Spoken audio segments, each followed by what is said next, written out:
بسم اللہ الرحمن الرحیم. میں ہوں ایس انصاری. قربانی کے اوپر میں کچھ وضاحتیں دیتا ہوں.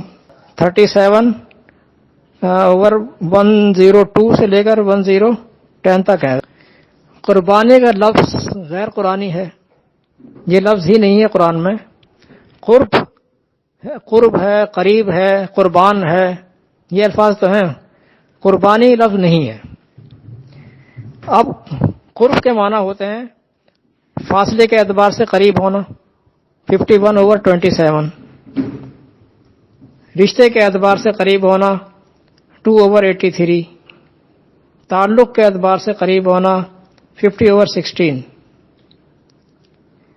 مجوس اور حنوت کے ہاں خدا یا بھگوان کے لیے بلی چڑھانے سے بھگوان کی قربت حاصل ہوتی ہے، اس لیے لفظ جو ہے رائج ہو گیا. قربانی ایسا عمل جو قریب کر دے، قربانی. اس لفظ کے اندر جو ہے جانور ذبح کرنا کہیں سے بھی نہیں ہے، یہ تصور ہی نہیں ہے اس لفظ کے اندر. جانور ذبح کرنا بھگوان کے قریب کر دے، بھگوان کی قربت حاصل ہو جائے، یہ خون کی بھینٹ دینا ان کے ہاں کا عمل ہے. اسلام میں ایسا کوئی عمل نہیں ہے. خون کی بھینٹ دینا، بلی چڑھانا، بھینٹ دینا، اللہ کے ہاں ایسا کوئی تصور نہیں کہ اسے خون کی بھینٹ دے کر راضی کیا جائے. حج کے موقع پر جانور ذبح کرنا تو طعام کی ضرورت پوری کرنا ہے، کھانے پینے کی ضرورت کو پوری کرنا ہے. فَكُلُوا مِنْهَا وَأَطْعِمُوا الْبَائِسَ الْفَقِيرَ. خود بھی کھائیں، اس موقع کی بات ہے، حج کے موقع کی، جو جانور ذبح کرتے ہیں نا، خود بھی کھائیں اور غریب محتاجوں کو بھی کھلائیں. سورہ حج کی آیت نمبر 28. حج کے موقع پر نہ صرف جانور بلکہ کوئی بھی ہدیہ دیا جا سکتا ہے. ہدیہ دیکھیں ہدن اور قلائدہ الگ الگ الفاظ استعمال ہوئے ہیں کہ ہدیے کے لیے ہدن ڈونیشن، اور قلائد وہ جانور جس کے گلے میں پٹا پڑا ہو، یعنی ڈونیشن بھی دی جا سکتی ہے، چاول کی صورت میں، آٹے کی صورت میں، گھی کی صورت میں، چینی کی صورت میں، اور کسی اجناس کی صورت میں، اور جانور بھی دیا جا سکتا، دونوں. یہ ہدیہ ہے. لہذا حج کے موقع پر جانور ذبح کرنا خون بہانے کے زمرے میں نہیں آتا، وہ وقت کی ضرورت ہے، اسے پوری کی جائے. سوال تو یہ ہے کہ یہ گھر گھر جانور گرانا یہ کس نے کہا ہے، یہ کہاں سے آ گیا؟ جانور ذبح کرنا خون بہانا کے زمرے میں نہیں آتا، وہ وقت کی ضرورت ہے، پوری کرنا ہے. سوال یہ ہے کہ یہ گھر گھر جانور گرانا یہ کس کھاتے میں ہے، کہاں سے آ گیا، کس کا حکم ہے، کس نے کہہ دیا؟ یہ تو پتا ہونا چاہیے نا کہ اللہ نے کہا ہے، فلاں جگہ لکھا ہے. پتہ ہی کچھ نہیں ہے، کیے چلے جا رہے ہیں. یہ کس کی ریت ہے؟ قرآن کی آیت سورہ صافات میں جو 102 سے 110 تک چلا گیا ہے، ان پر اگر آئیں تو وہاں تو ابراہیم علیہ السلام کا واقعہ یوں ملتا ہے، اس طرح سے ملتا ہے. تو خواب میں دیکھ کر اپنے بیٹے کی رضامندی لے کر بیٹے کو ذبح کرنے چلے. خواب میں دیکھا انہوں نے کہ انی ارا فی المنام انی اذبحک کا، کہ میں نے خواب میں دیکھا ہے کہ میں تجھے ذبح کر رہا ہوں. فماذا تری، پس تیرا کیا کہنا ہے، تو کیا کہتا ہے اس بارے میں؟ جب دونوں راضی ہو گئے تو ذبح کرنے کے لیے لے کر چلے. اللہ نے کہا کہ اے ابراہیم، تو نے تو خواب کو ہی سچ سمجھ لیا. اللہ ندا آئی پھر اوپر سے، یا ابراہیم قد صدقت الرؤیا، تو نے تو خواب کو ہی سچ سمجھ لیا، وہ تو خواب تھا. دیکھ تیری نیکوکاری کے بدلے ہم نے اسے بچا لیا ایک بڑے مرڈر سے. فدیناہ بذبح عظیم، ہم نے اسے بچا لیا تیری نیکوکاری کے بدلے میں بڑے ذبیحے سے. کذالک نجزی المحسنین، ہم یوں بدلہ دیا کرتے ہیں نیکوکاروں کو.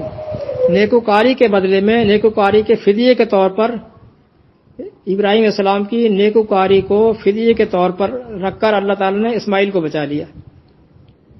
ان کی نیکوکاری کو فدیہ بنا کر اسماعیل کو بچا لیا، ورنہ ذبح کر ڈالتے. یہ واقعہ ہے قرآن میں حضرت ابراہیم اور اسماعیل کا، ورنہ کیا ہوتا، ذبح کر ڈالتے.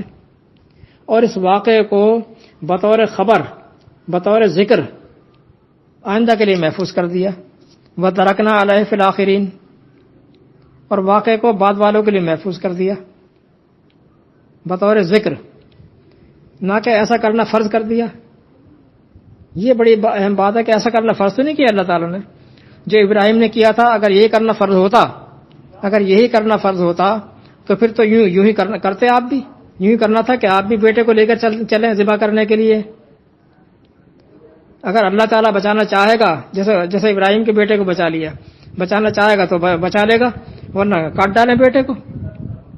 یہ ہوئی پھر سنت ابراہیم کی بقول آپ کے، یہ تو آپ کرتے نہیں ہیں۔ یہ دمبا، بکرا، مینڈا، گائے، بیل، اونٹ، یہ کہاں سے آٹا پک گئے؟ پورے واقعے میں کوئی ذکر نہیں ہے ان کا۔ مائکروسکوپ اسٹڈی سے بھی جو ہے وہ نظر نہیں آتے، یہ مائکروسکوپ لگا کر دیکھنے سے بھی نظر نہیں آ رہے ہیں آیت میں کہیں، نہ کوئی مینڈا، نہ کوئی بکرا، نہ گائے، نہ بیل، نہ دمبا، کچھ بھی نہیں۔ یہ کہاں سے اٹپ کے؟ واقعہ قرآن میں، جانور قرآن سے باہر کہیں اور سے آ رہے ہیں۔ پھر اس واقعے کو بھی آپ پر لازم نہیں کیا۔ وَتَرَكْنَا عَلَيْهِ فِي الْآخِرِينَ کا مطلب عمل باقی رکھنا یہ کیسے ہو گیا؟ ایک اور فراڈ کی طرف اشارہ کرتا ہوں، بتاتا ہوں آپ کو فراڈ کی طرف کہ مولوی کس طرح فراڈ کرتے ہیں۔ وَتَرَكْنَا عَلَيْهِ فِي الْآخِرِينَ آتا ہے ان آیتوں میں آگے کہ اس واقعے کو، اس ذکر کو ہم نے محفوظ کر دیا بعد والوں کے لیے، کہ دیکھو ابراہیم کے ساتھ ایسا ایسا ہوا تھا۔ وَتَرَكْنَا عَلَيْهِ فِي الْآخِرِينَ کا یہ مطلب ہے انہوں نے کر دیا اس عمل کو باقی رکھنا، گویا کہ عمل جاری رہے گا، یہ کا مطلب کر دیا عمل باقی رکھنا۔ اب مولویوں کی ہیرا پھیری دکھاتے ہیں ہم آپ کو، دیکھیں آیت یہ 108 ہے، آیت نمبر 108 صافات کی 108، ترجمہ کر رہے ہیں ڈاکٹر محمد عثمان، الکتاب فاؤنڈیشن لاہور سے چھپی ہوئی کتاب قرآن، مترجم ہیں ڈاکٹر محمد عثمان، بڑے پائے کا عالم، ترجمہ کر رہے ہیں۔ اور ابراہیم کے بعد آنے والی امتوں میں اس عمل خیر کو باقی رکھا، اس عمل خیر کو باقی رکھا۔ اور سیم یہی الفاظ وَتَرَكْنَا عَلَيْهِ فِي الْآخِرِينَ، سیم یہی الفاظ آگے موسیٰ اور ہارون کے لیے بھی آ رہے ہیں۔ وَتَرَكْنَا عَلَيْهِمَا دو ہے نا، یہ الفاظ آ رہے ہیں موسیٰ اور ہارون کے قصے کے لیے بھی آتے ہیں آگے اسی آیت کے 119 کے اندر، 119 میں، سورہ صافات کی 119۔ وہاں کیا ترجمہ کر رہے ہیں؟ وہاں ترجمہ بدل دیا انہوں نے، اب کہہ رہے ہیں کہ وہ ان کے بعد آنے والی امتوں میں ان کا ذکر خیر باقی رکھا۔ دیکھیں صاحب وہی الفاظ، ان کا ذکر خیر باقی رکھا، وہاں عمل باقی رکھنا ہو گیا، یہاں ذکر خیر باقی رکھنا ہو گیا، ذکر باقی رکھا۔ عربی الفاظ سیم، پھر آگے یہ الفاظ الیاس علیہ السلام کے لیے بھی آ رہے ہیں، حضرت الیاس کے لیے بھی آ رہے ہیں۔ واقعے کے بارے میں عربی میں سیم وہی الفاظ ہیں، جب آیت نمبر 129 کے اندر وہاں بھی وہی ترجمہ کیا انہوں نے کہ الیاس کے بعد آنے والی امتوں میں اس کا ذکر خیر باقی رکھا۔ واضح فراڈ آپ کے سامنے میں لے آیا ہوں، الفاظ کی کوئی تبدیلی، کہ کچھ تبدیلی کے ساتھ سب مترجمین نے یہی حرکت کی ہے کہ ابراہیم کے واقعے کو آئندہ کے لیے عمل خیر قرار دے دیا، ابراہیم علیہ السلام کے واقعے کو آئندہ کے لیے عمل خیر قرار دے دیا، اور باقی انبیاء کے لیے یہی الفاظ عربی میں جو استعمال ہوئے ہیں ان کے واقعے کو ذکر خیر۔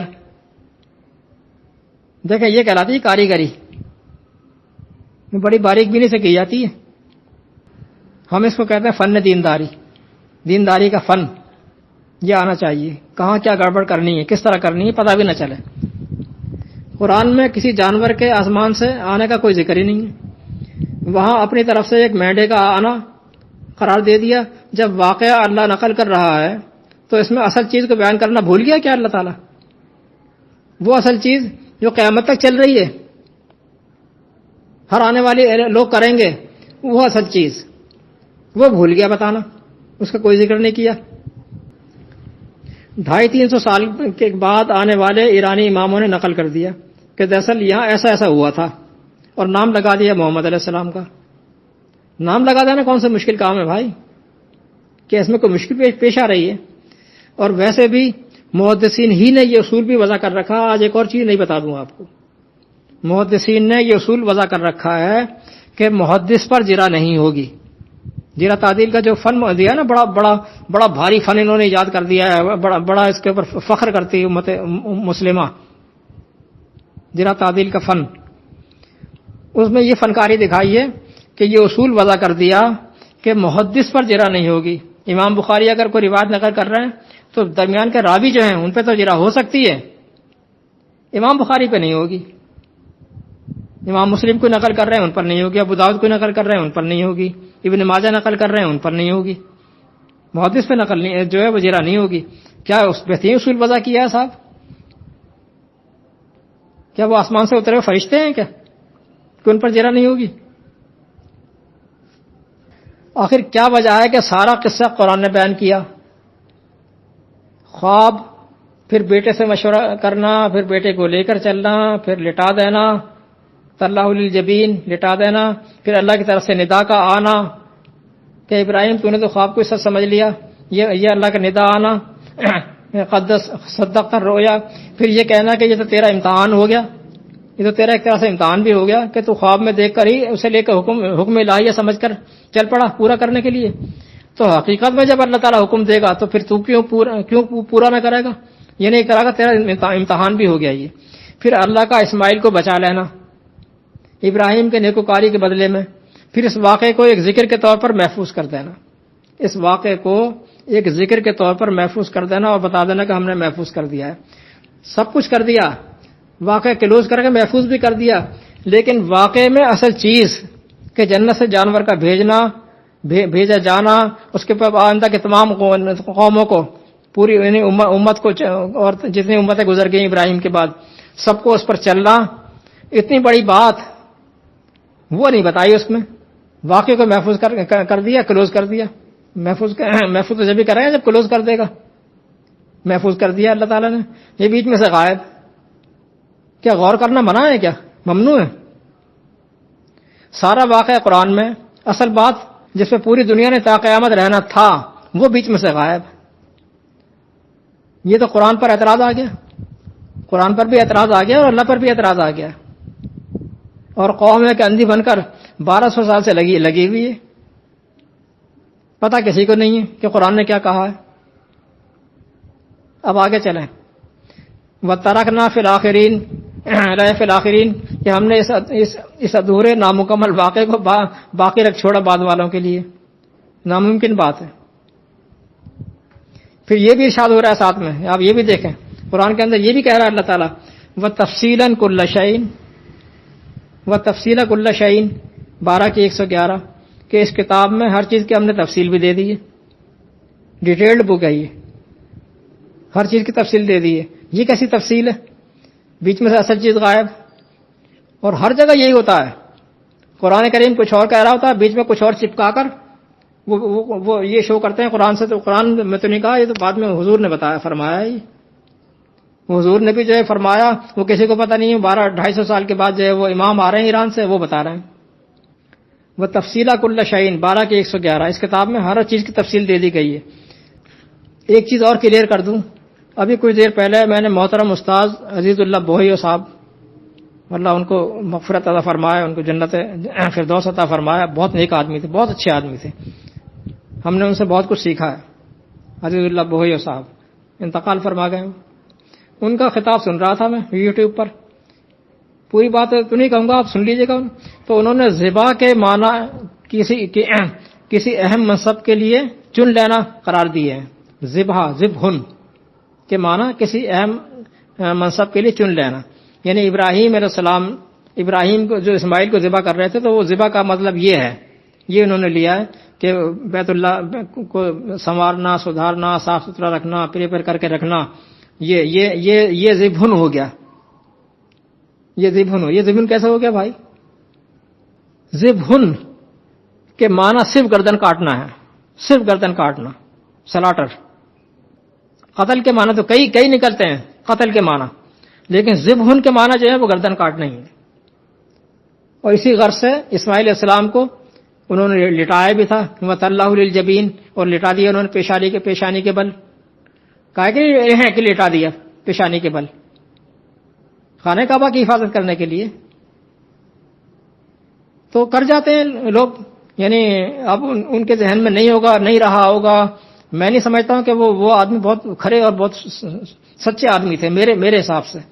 بہت سی بات ذہن میں نہیں رہتی ہے، نکل جاتی ہے، بہت سی بات کو انسان سمجھ بھی نہیں پاتا ہے، تو انسان تو غلطی کا پتلا ہے۔ مجھ سے پتہ نہیں کتنی غلطیاں ہوتی ہوں گی جو مجھے نظر نہیں آ رہی، بعد والوں کسی کو نظر آ جائیں گی، لہذا اس میں ان کی تنقیص نہیں ہے، بہت اچھے آدمی تھے، نیکوکار آدمی تھے، لیکن یہ غلطی ان سے ہوئی۔ بہرحال چلیں اس موضوع کو میں ختم کرتا ہوں۔